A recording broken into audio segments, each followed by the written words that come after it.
They say free steel is the best steel, until you have to process it. This is a pile of the old plow disc and cultivator sweeps I pulled out of the scrap heap. It's solid 1075 high carbon steel, tough stuff, and perfect for knives, but it's awkward, curved, and covered in rust. My mission today is simple: get the most steel I can out of these and clean them up. I'm playing Tetris with these chalk lines to squeeze as many knife blanks as possible out of this scrap. If I do this right, I turn trash into 18 high quality blades. I have to carefully cut around any stress cracks and the most worn areas at the tip.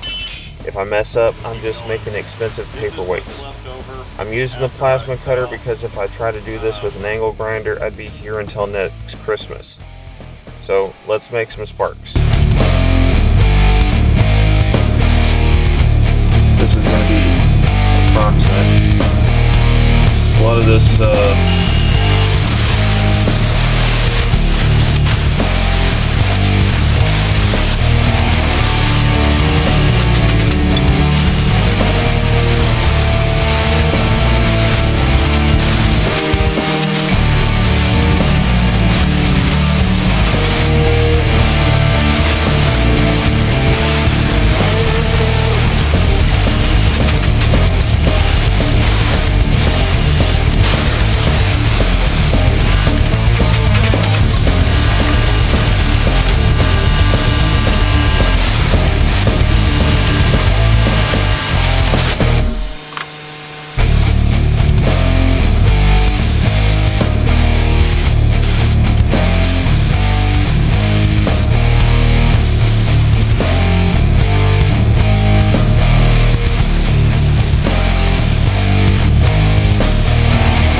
got the pile of billets, I'm going to take it over to the grinder, clean it up a little bit, then throw it in the forge. Okay, so now the fun part is over. Now the real work begins. The plasma cutter is fast, but it leaves a mess. It leaves slag on the edges, and that heat affected zone needs to get cleaned up before we can even think about putting it in the forge. Now a lot of people think that blacksmithing is just hammering hot metal, but I spend about 80% to 90% of my time in preparation or cleanup. It's only about 10 to 20% at the anvil.